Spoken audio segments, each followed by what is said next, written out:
You don't have to go after Lane. We'll see how it's approached. The first pitch, he swings and hits one deep to left field. He's done it again.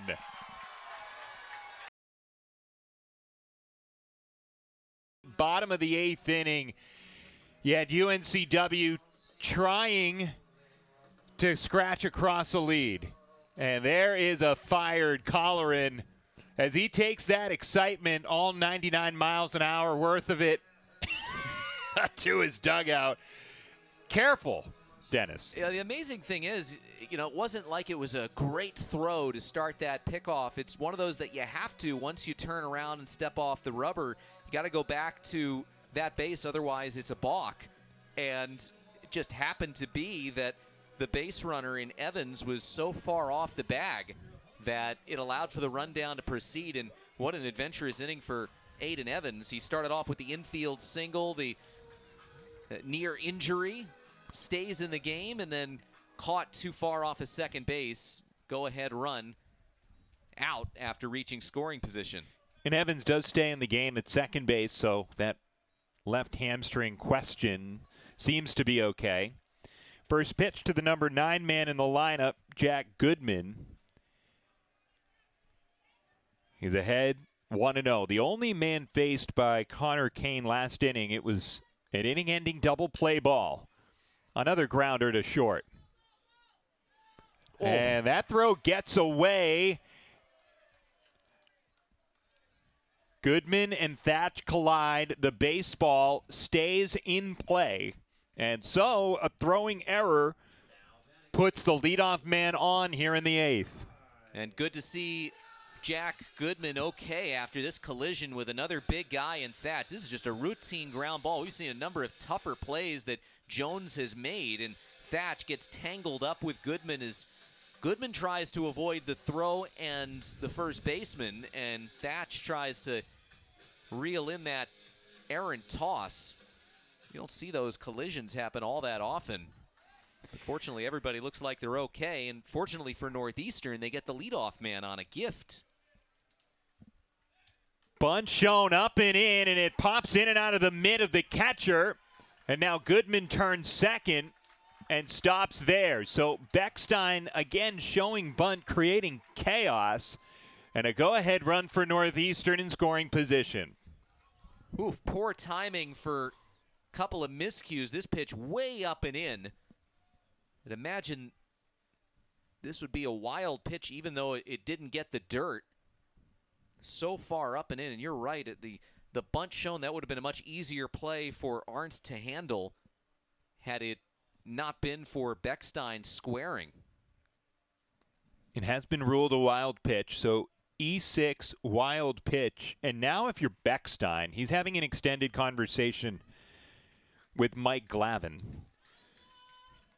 I think the bunt stays on, and then you give both Mike Sirota and Tyler McGregor 2 chances to bring home a go-ahead run from third base. And especially because Beckstein is a good bunter. 4th in the CAA with 5 sacrifice bunts this season. Northeastern doesn't go to the bunt all that often. Not that they're bunt averse, but it might make sense in this case as the corners come in. Again, up and in. Something about Beckstein. He is just a magnet in the box. Well, he's got no fear, and he likes to crowd the plate. He doesn't have great size, so the strike zone is a little bit smaller. I think he's really frustrating for pitchers to face. Takes one there. And that was a good idea to pull it back. Even though it was a strike, it was an elevated strike and a really difficult pitch to get the bat on top of to get a good bunt down. You worry about popping up a pitch like that.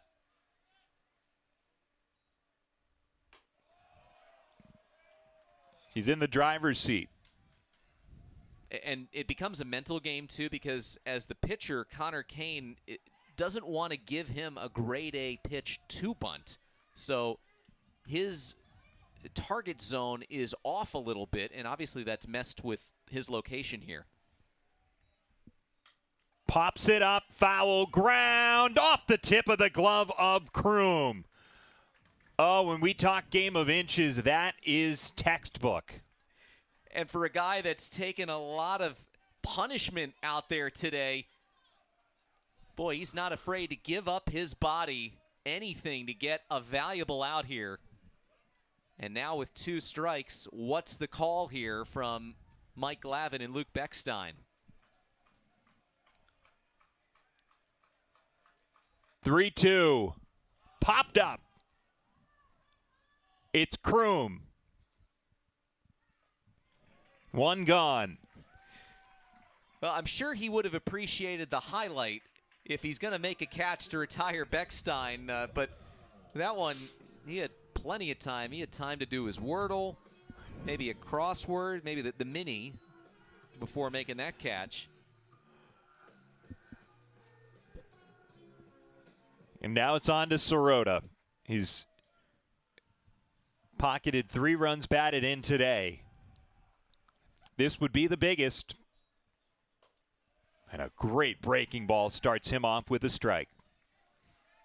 Well, ultimately for Northeastern, they can look at that plate appearance by Beckstein and said, ultimately what we wanted when Beckstein came up to the plate came to fruition. He came up with a man at first base and nobody out. Now there's a man at second base and 1 out with Sirota up there. A strategy visit as the Seahawks try and find a way out here. This is what we were talking about earlier.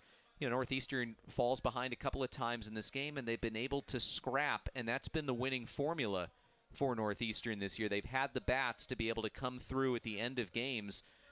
Even if Northeastern scores a run here, this game ain't over yet with the guys in that third base dugout. But certainly UNCW wants to keep the Huskies where they are right now, stuck on 7 runs. And to your point, with this is the situation that Mike Glavin wanted at the start of the Luke Beckstein plate appearance. You find me a salesperson in Boston that can convince Mike Glavin of that, though, once the runner had gotten to second. I don't know if there is one. Grabs the outside corner, and Mike Sirota faces an 0-2 hole. It's going to have to dig deep here.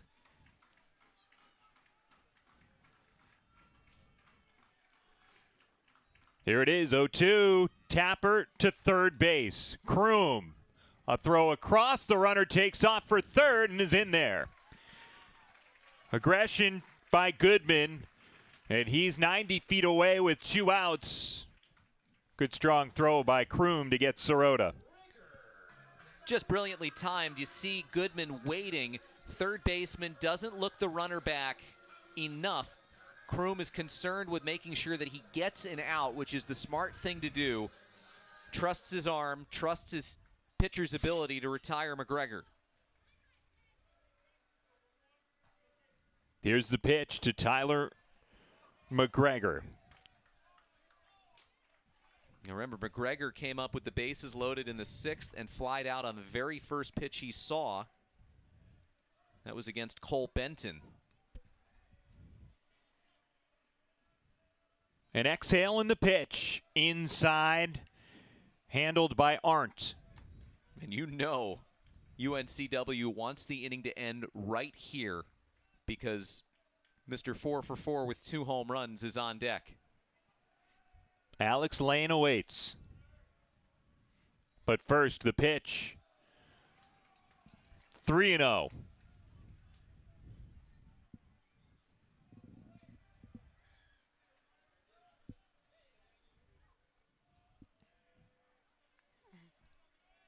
For as good as McGregor is, I still think you give him the stop sign here.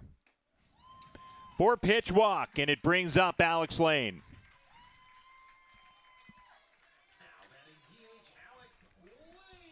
Boy, that is not the situation you wanted.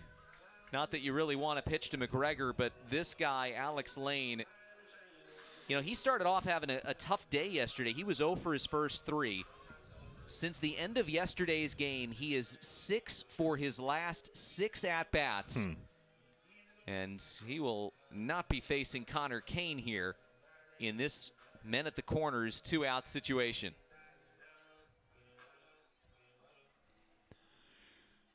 And for UNCW, Looks like a pitching change is forthcoming. The Seahawks dip into the pen one more time. And we'll step aside. A critical exchange with Alex Lane coming up next. We shepherd you through the 8th inning with 2 outs and Alex Lane due up. Runners on the corners and a new arm checks in for UNCW. No, it's not you, buddy. It's Cody Benton checking in. Well, this is the second Benton we've seen come into the game. Cole Benton, his twin brother, pitched earlier, threw just 1 pitch to retire Tyler McGregor with the bases loaded in the 6th inning, and now it's Cody Benton who comes on, and he's another pitcher who's been used in short spurts this season. He's thrown fewer than 10 pitches in 8 of his 10 outings. In 8 of his 10 outings, he has not given up a run. The last 4, he's gone 2 innings with 2 hits, no runs, and 4 strikeouts. So he's been getting the K-ball going lately, and now he's going to try and do what nobody has done against Alex Lane since the 6th inning yesterday, and that's retire him.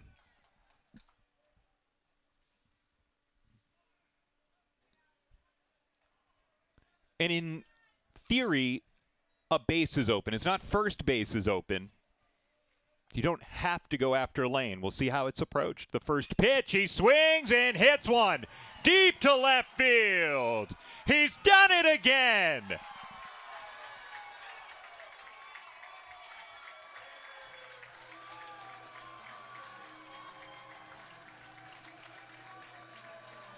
Did you expect anything else from Alex Lane? 5 for 5, 3 home runs. And he is putting the Huskies on his back, and they're out in front again. Textbook. Easy power. Textbook from Alex Lane.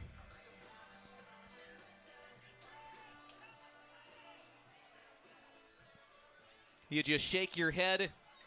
If you're UNCW, you might tip your cap, but you might also throw it on the ground, too. Well, it's another quick outing for Cody Benton. 1 pitch, just like his twin brother, but could those 2 pitches be any different?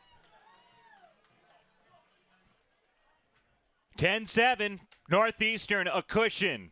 They've got 3 defensive outs left. They've still got 1 more out to work with here in the 8th.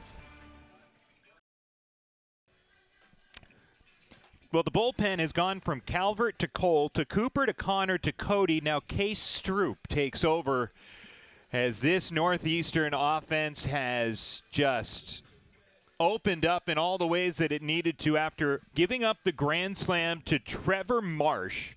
Northeastern battled back. It's been a seesaw affair, Alex, and you wonder whether after the bases loaded walk, the homer to tie it from Alex Lane, and then the go-ahead homer to Alex Lane might have been just enough for the Huskies down the stretch. The C is for Cookie. It's also for cranking out home runs, which Alex Lane has done 3 times today.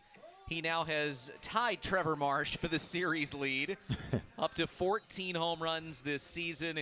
He's driven in 5 runs here today to give him 62. He was 4th in the nation in RBIs coming into this game. And a short leash for Cody Benton. 1 pitch, 1 3-run home run. And once again, Northeastern is out in front. Well, for UNCW, here's a swing and a miss to the pinch hitter Gregory Bozzo, who checks in for Jimmy Sullivan. So it's Bozzo to catch the 9th against Case Stroop, and Sullivan a left-hander, so mixing and matching with the right-handed hitting catcher to come on in and face him.